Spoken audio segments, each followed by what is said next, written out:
ito sapagkat kilala natin ang ating sinasamba. Frontliners, kilala niyo ba ang inyong sinasamba? Sino ang inyong sinasamba? Jesus! Narinig ko sa dating daan daw. Sino yung sinasamba? Jesus! Hindi si Kibuloy. Sino sinasamba niyo? Si Buddha? Si Muhammad? Sino sinasamba niyo? Jesus! Come on, shout His name! Sino sinasamba natin? Si Jesus! Come on! Jesus! The name above every name! Ang pangalan higit sa lahat ng pangalan! Yun ang ating sinasamba. Now, this is the sad part. Listen, we can insult God in our worship. Pwede natin ma-insulto ang Diyos sa ating pagsamba. Isa din natin ito alam, pero the motives of our heart, the lyrics of what we are singing, the way we dance, minsan din natin namamalayan na i-insulto natin ang Diyos. Kasi may mindset ang iba, lalo yung mga kabataan, na si Jesus laging cool, Jesus lang. Tingin nila kay Jesus, very cool. Kahit ang damit mo sa worship, maikli-maikli. Cool lang si Jesus yan. Mahaba na yung damit mo, pero yung hangin naman hanggang dito. Walang kaibahan yung pumunta ka ng church sa pumunta ka ng birthday party ng isang linggo. Hello? I'm not only talking to those who are in frontliners doing their ministry, maging sa mga pumupunta ng church, umaattend. Akala mo nakapag-worship ka, pero na-insulta mo lang si Lord. Bakit? Tuwing mag-word of God, tulog ka. May ba kayong kilalang ganyan? Praise and worship, sayaw na sayaw. Halos gusto bihisa ng mga dancers ng uniform kasi sayaw ng sayaw. Pero pagdating ng word, anong ginagawa niya? Tulog.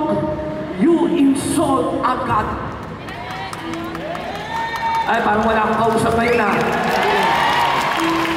You insult your God. You insult ang God pagdating sa pagbibigay na dapat ang tax mo 500, ginawa mong 5 piso. Parang wala na akong kausap ngayon, ha? Hello? Kumita ka ng 5,000, dapat 500 ang tax mo, ginawa mong 5 piso. You can insult God by how we worship God. Why? To worship again is only for those who truly knows God. Kasi kung talagang kilala mo siya, naranasan mo siya, hallelujah, sasabihin ko sa'yo, sa tuwing pagtitipon, sa tuwing marinig mo ang mga lyrics at pag-awit sa Kanya, hindi pwedeng hindi ka magtataas ng iyong kamay, hindi pwedeng hindi mo siya sasambahin, sapagkat siya'y hari ng mga hari, Diyos ng mga Diyos, in spite and despite of your situation, in spite and despite na nangyayari sa iyong negosyo, in spite and despite of nangyayari sa iyong pisikal na katawan, siya'y karapat dapat sambahin, siya'y karapat dapat awitan, siya'y karapat dapat bigyan ng pinakamataas na paglilingkod na karapat dapat sa hari ng mga hari, sa Diyos ng mga Diyos. Hallelujah! Parang doon sa kwento ng Bible, nang umalis ang Israelites doon sa Egypt, at dinala sila ni Moses, pinaunahan sila ng Panginoon, nilid sila ni Moses, nakatawid sila doon sa ilog na the Red Sea, nahati yung bulang dagat na yung sa gitna, nakatawid sila ng tuyo sa kanilang dinadaanan. At ang sabi ng Diyos, Moses, umakyat ka sa bundok, ibibigay ko sa iyo ang aking mensahe, ang mga utos ko para sa aking bayan. At habang nandoon, itong si Moses, ilang linggo na, hindi nila nakikita si Moses. Ang sabi ng Exodus chapter 32 verse 1 to 4, nang magtagal si Moses sa bundok, ang mga Israelitay lumapit kay Aaron. Sinabi nila, ikaw mo nga kami ng Diyos na mamumuna sa amin. Hindi namin alam kung ano na nangyari sa Moses na yan, na naglabas sa amin sa Ehipto. Kung gayon, tinipon niya mga hikaw na ginto ng inyong mga asawang anak at dalhin sa akin. Sagot ni Aaron, verse 3 to 4, tingnan dito, ganun nga ang kanilang ginawa. Kinuha niya ang mga higaw at tinunaw. Ibinuhos niya ang isang hulmahan at ginawang hugis ng guya. Pagkayari, sinabi nila, Israel, narito ang Diyos mong naglabas sa iyo sa Ehipto. They don't know God. Gusto nilang sambahin si Yahweh, pero kinalabasan, iniinsulto nila si Yahweh. Sapagkat si Yahweh ay hindi yari sa ginto, si Yahweh hindi hugis guya, si Yahweh hindi yari sa bakal, hindi yari sa bato. Hello, hindi gawa ng kamay ng tao na pwede mong ipulsa, pwede mong pasayawin ng iyong kamay, pwede mong ilagay doon sa sulong ng iyong bahay. Hindi doon si Yahweh. Hello? Hindi nila kilala ang kanilang sinasamba. Because true worship is only for those who truly knows God. Kaya totoo kung kakilala mo na si Lord. Sabi mo, pakilala mo talaga si Lord. Sige, sabi mo na kami, pakilala mo si Lord. Naranasan mo siya. Totoo siya sa buhay mo. Praising and worshiping God even in difficult times. Kahit may bagyo bukas, aating ka pa rin sa church. Parang wala akong kausap kayo na. Kahit pesta sa kabilang baryo. Hello? Hindi ka iniliban ng gawain ng Panginoon. Kahit invite ka ng pinaka-crush mo, manonood kayo ng Hello. Ha? Hello, love again. Pero dahil linggo, hello, hindi ka papayag sapagkat yun ay araw ng pagsamba mo kay Lord. At ang katotohanan sa mga nakakakilala kay Lord, hindi lang linggo ang pagsamba. Kahit Lunes ay pagsamba, kahit Martes ay pagsamba, kahit Miyerkules, Huwebes, Biyernes, Sabado, buong isang linggo, buong isang buwan, buong isang taon, buong buhay mo na ay pagsamba. I beseech you therefore, Romans chapter 12, verse 1 to 2. Sabi ni Pablo, I beseech you therefore by the mercies of God to offer your life as a living sacrifice, holy and acceptable to God. For this is your reasonable service. Ibang translation, this is your true worship. Kaya ang pagsamba kay Lord, mga kapatid, kahit sa panahon may problema, sasamba tayo. Amen. Actually, napakasarap ng sumamba kay Lord kahit may problema. Naranasan niyo. Tulad ni Job, nung mabalitaan ni Job lahat ng nangyari sa kanya. Tignan nyo, napakagandang talata yung Job, and I pray, may encourage ka sa bagay nito. Pinayagan ni Yahweh na dumating ang matinding pagsubok kay Job. Sabi ng Diyos kay Satanas, huwag mo nang kukunin ng kanyang buhay. Dumating yung pagsubok sa kanya, namatay ang kanyang mga anak, nawala kanyang ari-arian, di pa natatapos yung balita ng tagapagbalita. Ito naman may isa pang balita. Mahal na Job, nagtitipon ng iyong mga anak, dumating yung ganitong trahedya, namatay silang lahat. Pero anong tugon ni Job? Sa Job, chapter 1, verse 20, sabay-sabay basahin. 1, 2, 3, go. Job stood up, tore his robe in grief, then he shaved his head, and fell to the ground to anuman ang sitwasyon. Sabi sa katabi mo, anuman ang sitwasyon, anuman ang iyong pinagdadaanan, nasan ka man ngayon sa level ng iyong buhay, dahil kilala mo ang Diyos, totoo sa iyo ang Panginoon, gagawin mo pa rin ang lumuko, gagawin mo pa rin ang umawin, gagawin pa rin ang sumamba sa Kanya, aawitan mo pa rin siya. Dahil totoo siya sa iyo. Ganun din doon sa isang babae na tinanggihan ng ating Panginoon Jesus sa Canaanite woman. Lumapit ito, sabi niya, ang aking anak ay mayroong sakit karamdaman, Panginoong Jesus. Pero sabi ng Panginoong Jesus sa kanya, Matthew 15, verse 24 to 25, but he answered, Jesus answered and said, I was not sent except to the lost sheep of the house of Israel.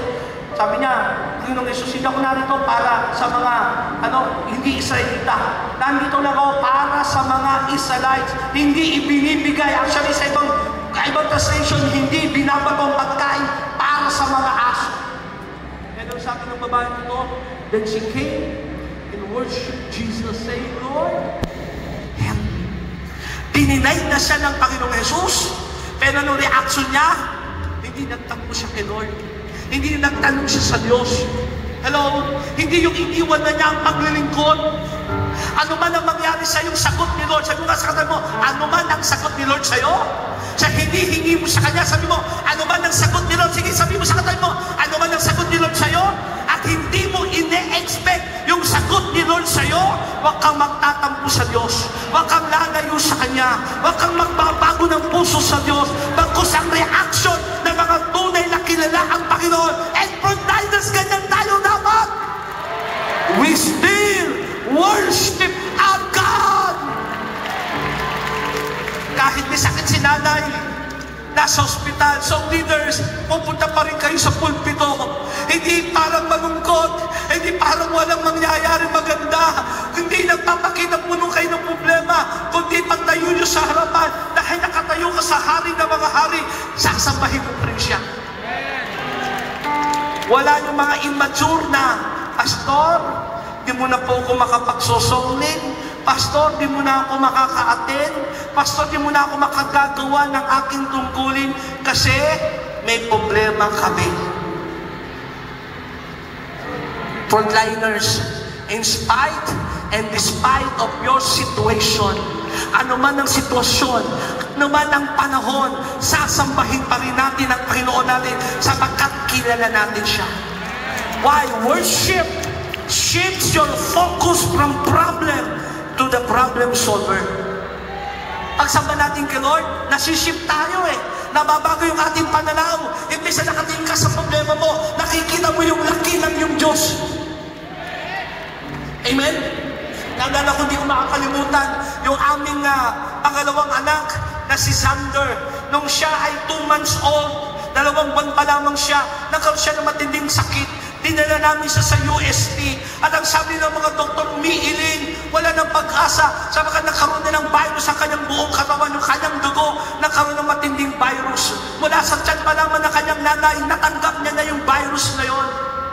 Sabi ng mga doktor, sorry, pero parang wala ng pag-asa. Pero niyo po, kami mag-asawa, umiiyak kay Lord.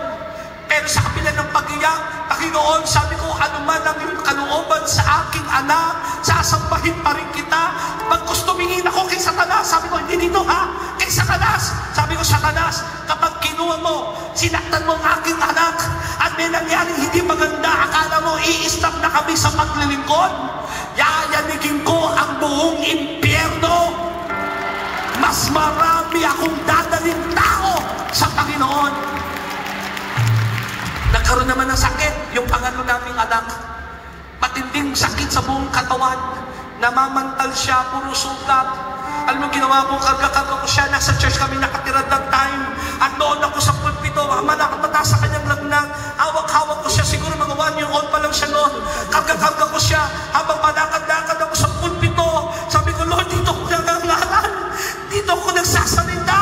Pinamamalita kita rito. Sinasabi ko, ang Diyos ay nagpapagaling. Ito ang aking anak, may sakit. Pero Lord, ano man ang mangyari sa kanya? Lord, sasambahin pa rin kita sa pulpitong ito. Ipapangaral pa rin kita. Ipapamalita pa rin kita. At Lord, iniahando ko sa iyo ang batang ito. Siya'y lalaking maglilingkod sa iyo. Why, in spite and despite of whatever happening to us, walang pera, may pera, malakas, mahina, may sakit, malusog, may kaguluhan sa pamilya, hindi sapat na dahilan para hindi natin sambahin ang ating Panginoon. Why? Worship is one weapon that we can use against Satan. Ano nangyari? At ito yung tema ng atin. Dito ko magtatapos ngayon. Ito yung team verse nito, Revive the 5 Frontliners, 2 Chronicles chapter 20, verse 21. Bago natin basahin yan, nagsama-sama ang tatlong kaharian. Nagsama-sama sila para digmain ang hari ng Israel, si Jehoshaphat. Pero ang sabi ng Diyos sa kanya, huwag kang matakot, sasamahan kita. At itong sama-sama mga kaharian ito, hindi magtatagumpay laban sa'yo. At anong ginawa ni Jehoshaphat, 2 Chronicles chapter 20, verse 21, after consulting the people, the king appointed singers to walk ahead of the army. singing to the Lord and praising Him for His holy splendor. This is what they sang. Give thanks to the Lord. His faithful love endures forever. Sa iba, marami ng pagsusuliran. Kung titin natin sa panahon ngayon, may sakit yung anak mo, bayaran na naman ng mga obligasyon. Tapos ito pa, may sakit yung nanay mo. O nagsama-samang problema, hindi pa natatapos, may dumadating na namang problema. Anong weapon natin? Hindi yung mag-aalala ka, hindi matatakot ka, hindi parang wala ka nang magagawa, kundi isang parang tulad ni Josaphat. Anong ginawa niya? Sabi niya sa buong Israel, huwag tayong matakot, kasama natin ang Diyos. At ang ginawa niya, imbis na tayo lalaban sa magitan ng sibat sa sibat, tangkay sa tangkay, lakas sa lakas. Wala naman taki nun eh. Pero kumbaga kamay sa kamay, digmaan laban sa laban ng kamay. Pero sabi niya, hindi. Tawagin mga dancers, tawagin mga tamburiners, tawagin mga singers, musician, kayong manguna, kayo ang maglilid sa amin. At nung sila'y umaawit, ang sabi ng kwento ng Bible, doon sa panahon ni King Josaphat, nang sila'y umaawit, hallelujah, hindi ko alam kung anong inaawit niya, tumutugtog silang lahat. Ano nangyari? Yung tatlong kaharian, sila ang nagpatayan. Hello? Nang pinuntahan nila yung kampo ng mga kaaway nila, ano na lang nakuha nila? Wala nang kalaban, kundi sinamsam na lang nila yung mga ginto, pilak, mga armas, punong-puno ng pagpapala.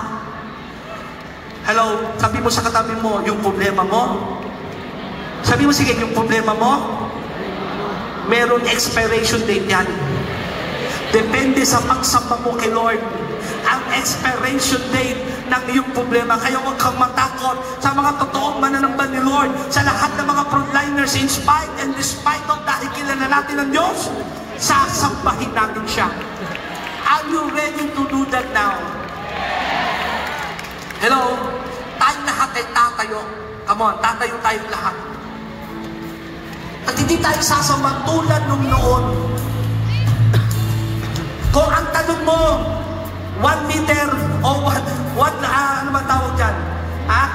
10 centimeter, tatanong ka ngayon ng mas mataas. Kung ang sigaw mo, medyo mahina, ngayon lalakasan mo pa. Pwede ba natin gawin yun? Sabi ni David, higit pa rito ang aking gagawin. Ngayon, I want to call to lead this congregation. Una tatawagin ko sa lahat ng worship team leader. Worship team leader, you lead the worship team. Takbo ka mabilis dito.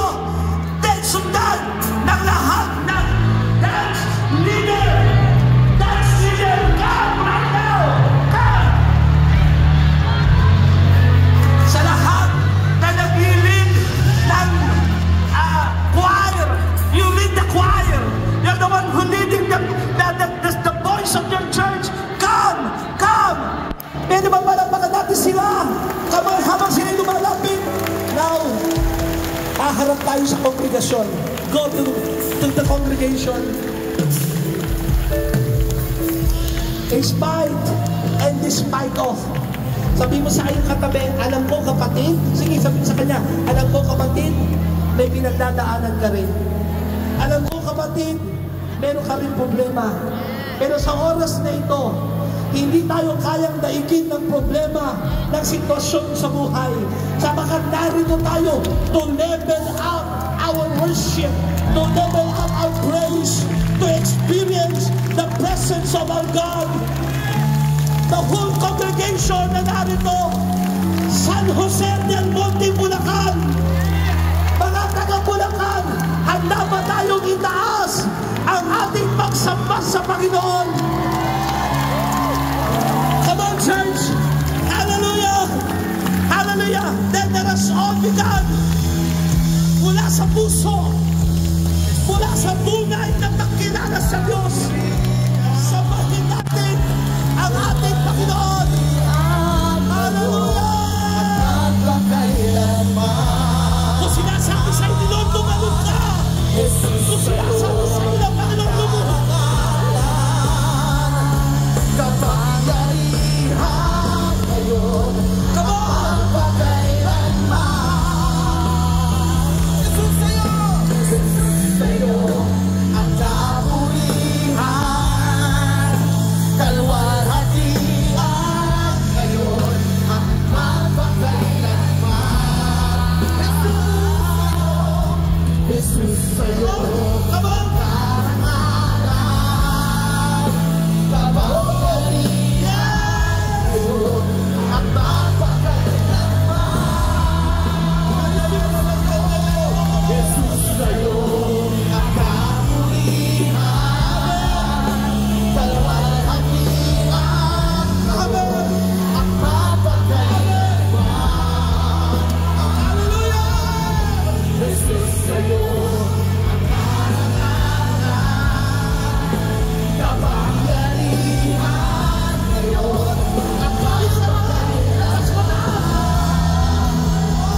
the ministry na mga nasa frontliners. What qualifies you to the ministries na dahil magagaling kayo, hindi dahil mga talented kayo. What qualifies you to the ministry is because you are called and chosen by God to the Holy Spirit, by the Holy Spirit. Walang ibang dahilan kundi dahil pinili kayo ng Diyos. And what qualifies you to do the ministry? Walang iba kundi ang anointing ng Panginoon. Iwanan na kayo ng lahat, huwag lang kayong iwanan ng presensya ng Panginoon. Mawala na ang lahat, huwag lang ang presensya ng Diyos sa inyo. Mga pastor, po natin ating kamay sa kanila as they lead. Napakahalagang ministeryo na kanilang ginagampanan. Taas yung kamay. Harap kayo sa akin, lahat ng leaders. Come on, harap kayo sa pulpito. Harap kayo dito. Madaling maging performer. Madaling magpanggap sa pulpito. Pwede natin dayain ang mga tao kahit ang ating mga leaders, pero hindi nyo kayang dayain ang Diyos. Inilagay kayo sa ministeryong kung nasan kayo ngayon, hindi dahil magaling kayo o mahusay. Hindi dahil talented kayo, kundi dahil may nakita ang Diyos sa inyo.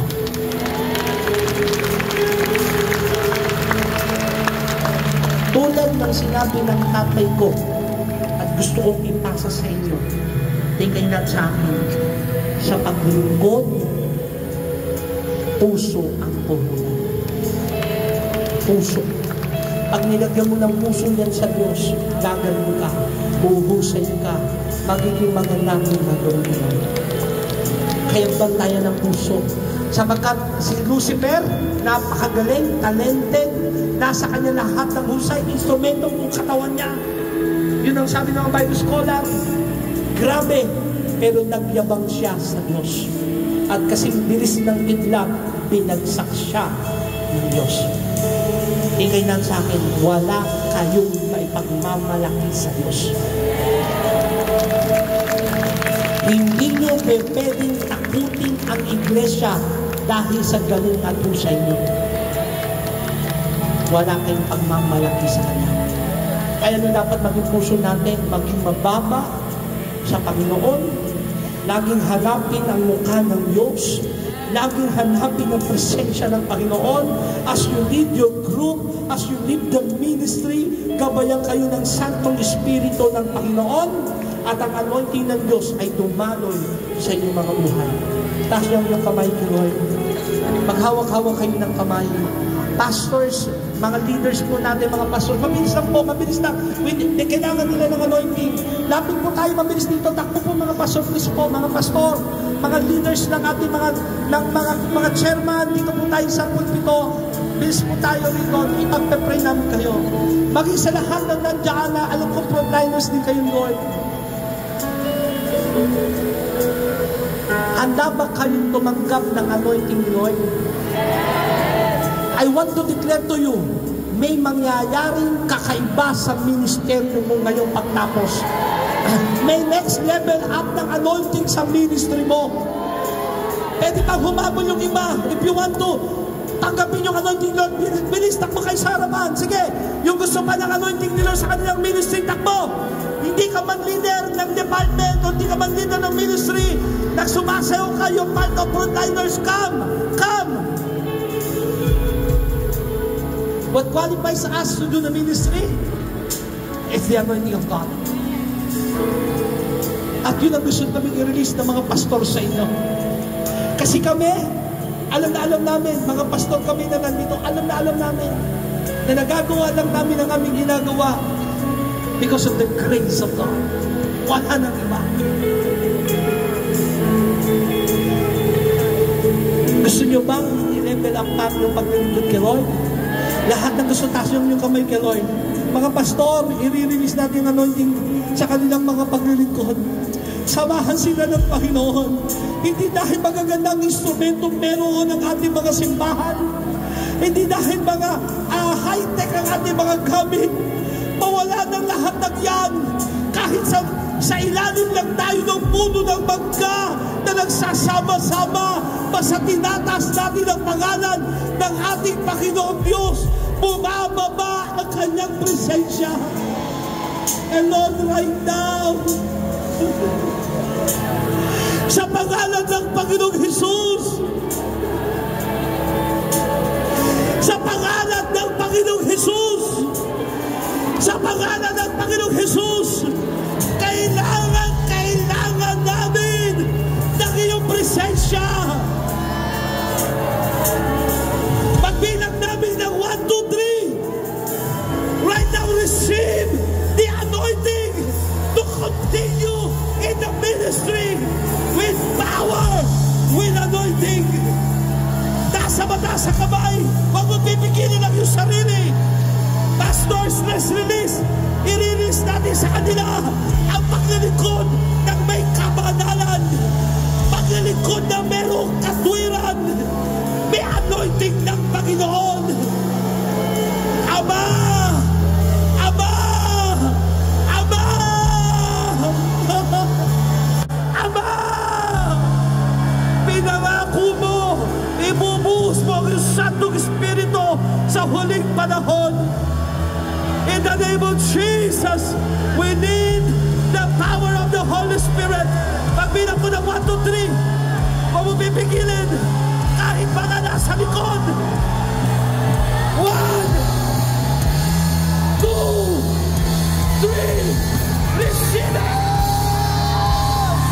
Receive it! Receive it! Receive it!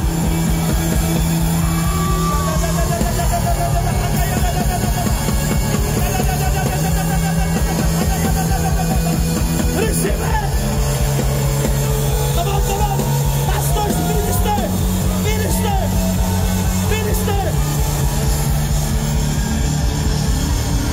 Tingin kayo sa akin!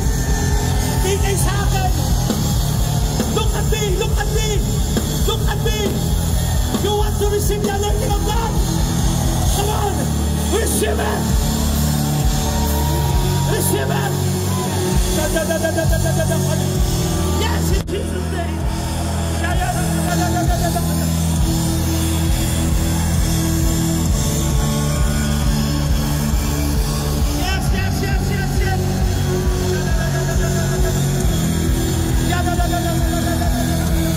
Tingin po kayo sa akin!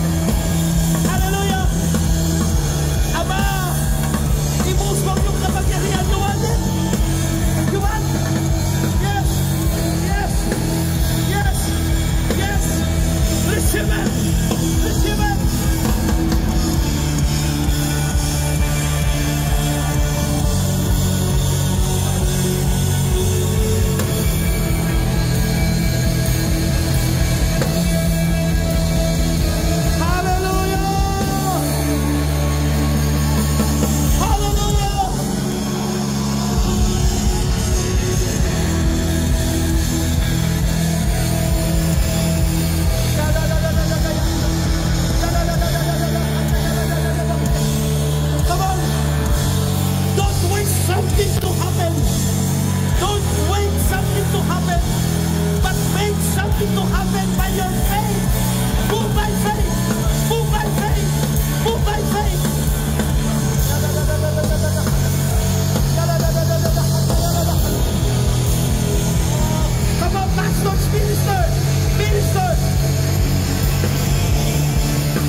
bumaba dito sa pulpito, meron akong napakahalagang gustong ibilin sa inyo. Okay? Tingkay lahat sa akin. Know the heart of your pastor. Inulit ko, alamin nyo ang puso ng inyong pastor. Kaya nyo aawitin ang inaawit nyo kasi gusto ng pastor nyo.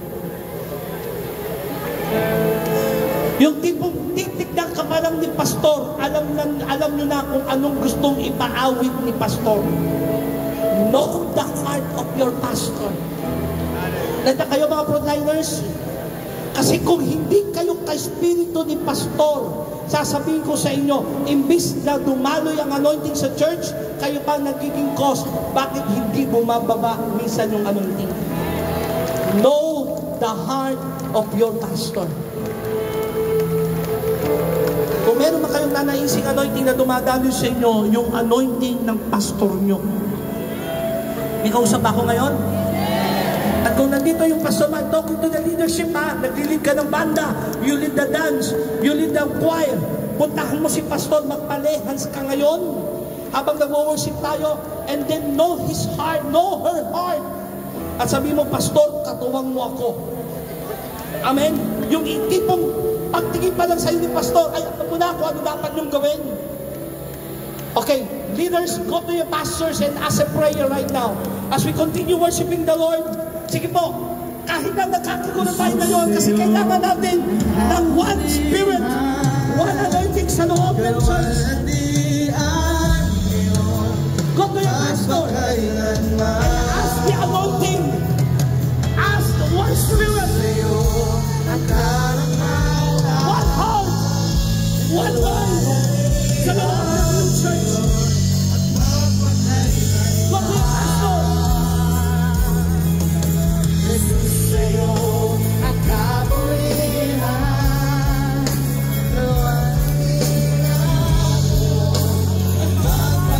Pastors, release the anointing.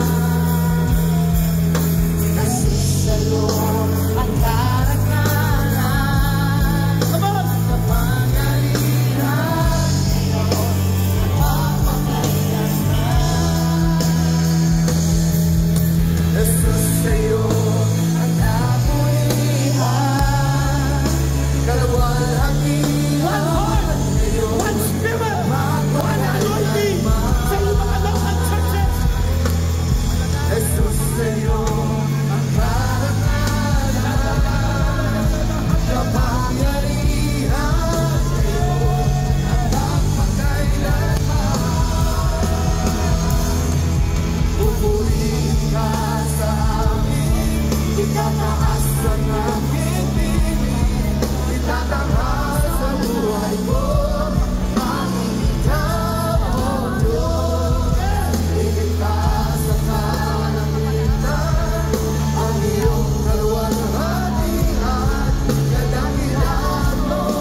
gawin ng Diyos sa atin. Walang ibang mapapurihan, walang ibang maritas, walang ibang mapakangalan ito ng ating Panginoon Diyos. Nasa ating kamay at mula sa ating puso, ito na lagi ang ating kultura, ito ang tayo. Lagi natin binabalik ang papuri sa Kanya. Sabay-sabay natin sabihin, all glory, all honor, all worship, all blessing, and all thanksgiving belongs to Jesus Christ. Hallelujah! Praise the Lord. Hallelujah!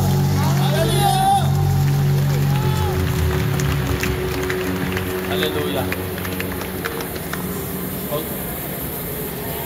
Mga kapatid,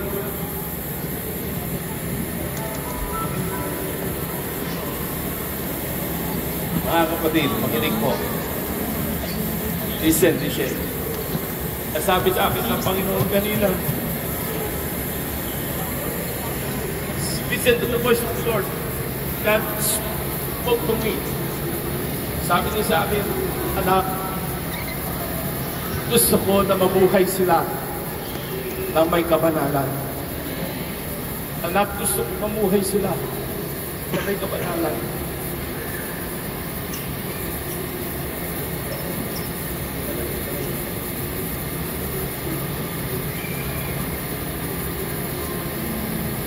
Ang pagsamba sa Diyos, katulad ng sabi ng ating Bishop Len, hindi yan nakukuha sa pagalingan. Hindi yan nakukuha sa pagkakaroon ng boses.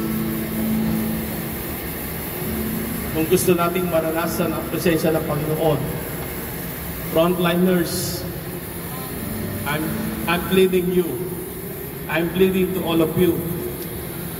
Nawa, lahat tayo ay mabuhay ng may kabanalan.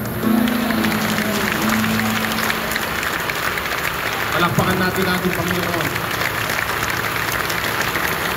Simula ngayon, wala nang mamumuhay sa buhay ng mundo. Wala nang Mobile Legend. Bakit iba hindi nag-amen? Hello? Wala na rin magbabawas ng tithes. Wala na magtatago sa CR. Bakit iba hindi nagsalita? Amen? O sabihin mo sa katabi mo, simula ngayon, mamuhay na tayo na may kabanalan. Patuloy nating purihin ang Panginoon. Let us continue to worship the Lord our God. Frontliners, dito po tayong lahat.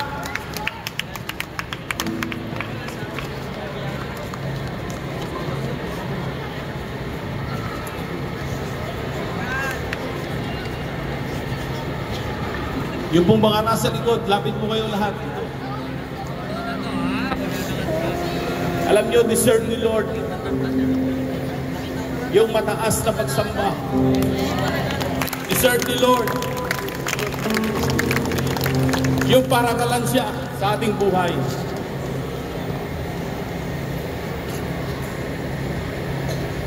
Kaya sama-sama tayong magpupuri sa ating Panginoon. Let us raise our hands to the Lord our God, for He deserves the highest praise.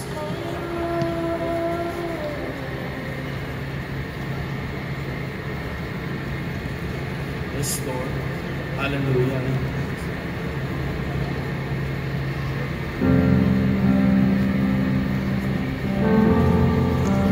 Let us continue to feel the presence of the Lord our God in this place. On the God of Jacob, endures through generations. I know that you will keep your covenant. I'm calling on the God of Moses, the one who opened up the ocean. I need you now to do the same.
heard your children then, you hear your children now. You are the same God.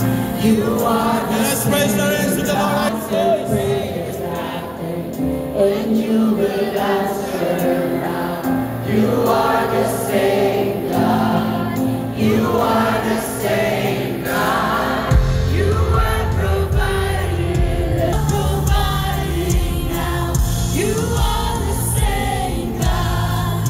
You are the same God. You move in power, God move in power now. You are the same God.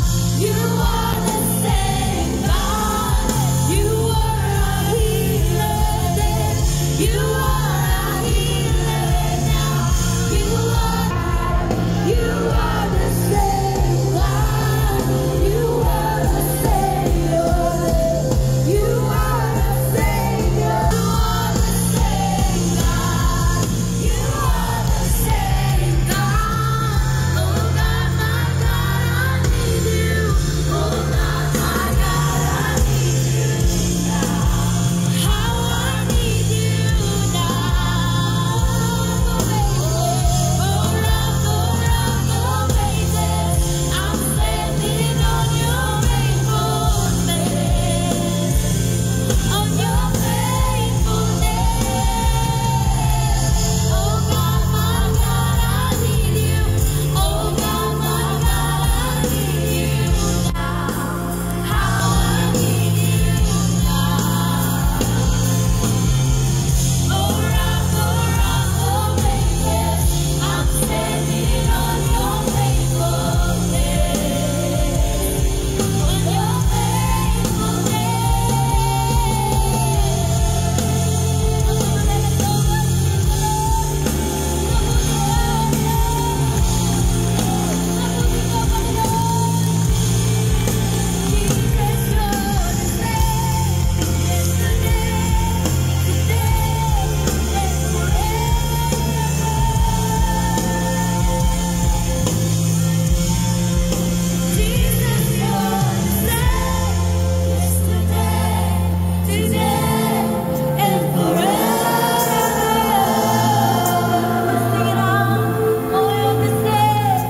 Jesus, you're the same yesterday, today, and forever.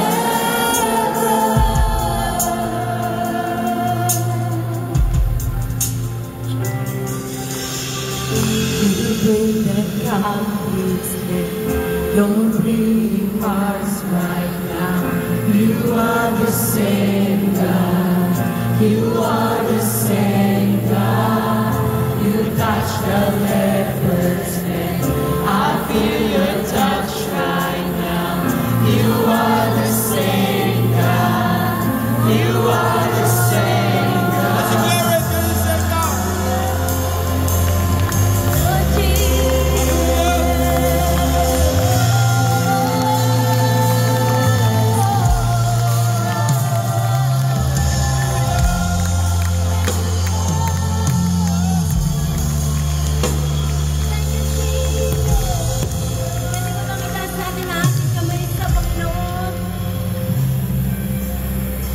I'm calling on the Holy Spirit.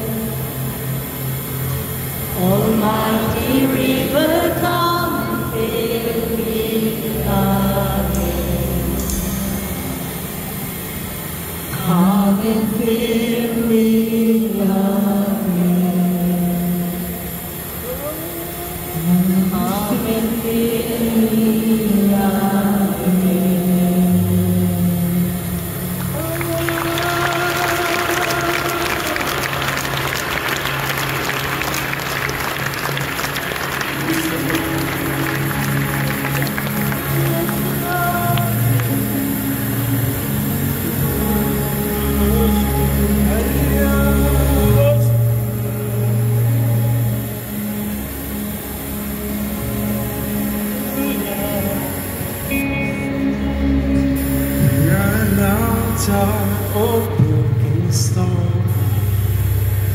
to delight in the open. You have the heavens to hold, to abide in the songs.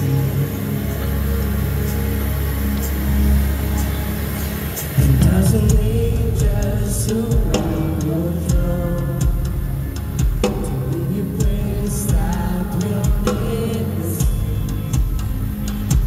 Hallelujah, still your favor and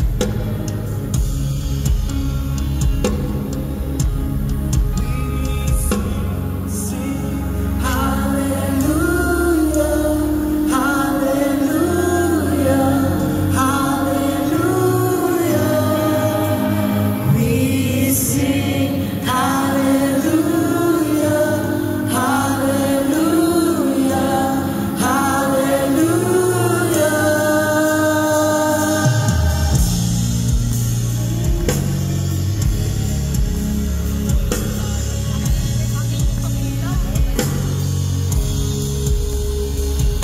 Through the fire that once burned bright, become an ember my eyes can see. I will remember your sacrifice. I will abide in your love for me. Oh, we sing hallelujah, hallelujah, hallelujah. We sing hallelujah, hallelujah, hallelujah. We sing hallelujah, hallelujah, hallelujah. We sing hallelujah, hallelujah, hallelujah. Jesus Christ, our King, all the praise is yours forevermore. Hallelujah, you belong. All the praise is yours forevermore. Jesus Christ, our hero. All the praise is yours forevermore. Hallelujah, you belong. All the praise is yours forevermore.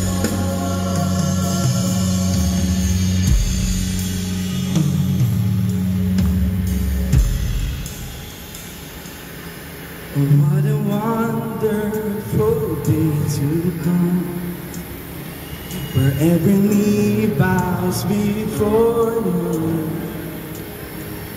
Let the night wait until it does.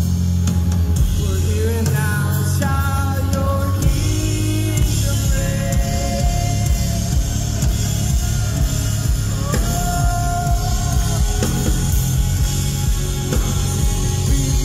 We sing hallelujah, hallelujah, hallelujah.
sing hallelujah, hallelujah, hallelujah.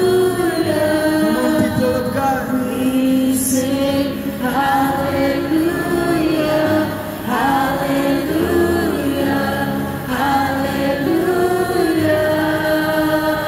We sing hallelujah, hallelujah, hallelujah.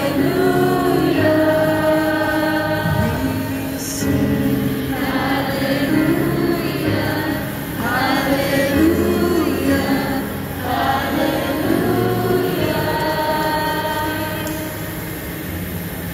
Hallelujah, hallelujah.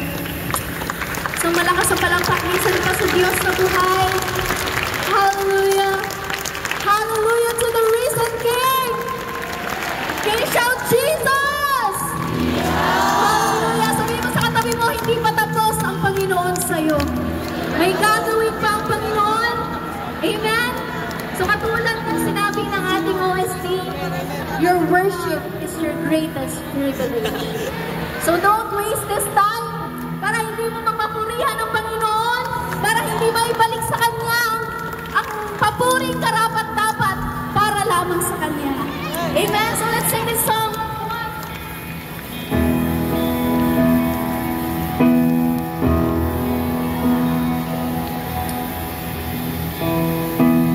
Thank you, Jesus.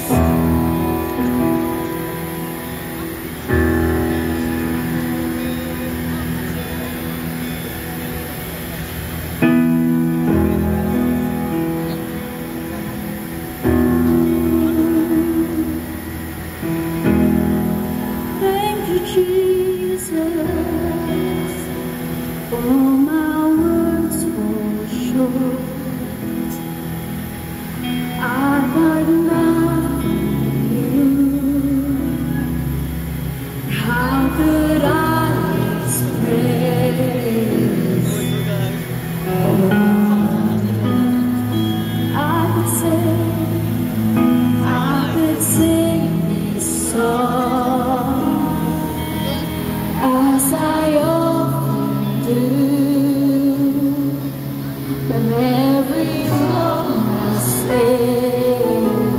That you never do, Lord. Come on, church, lift up your hands.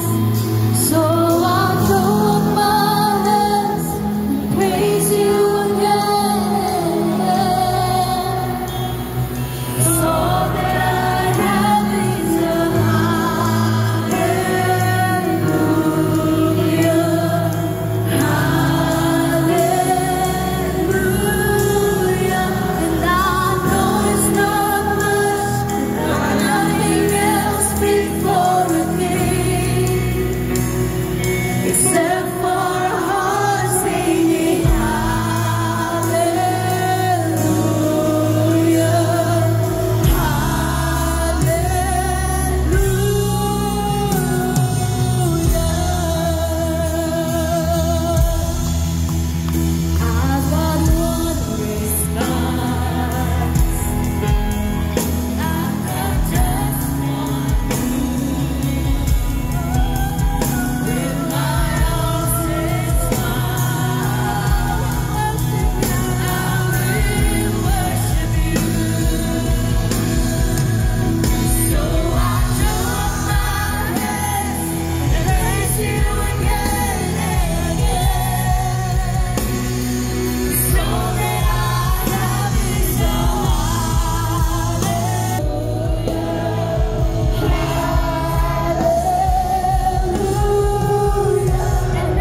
I just want to challenge each and every one of us.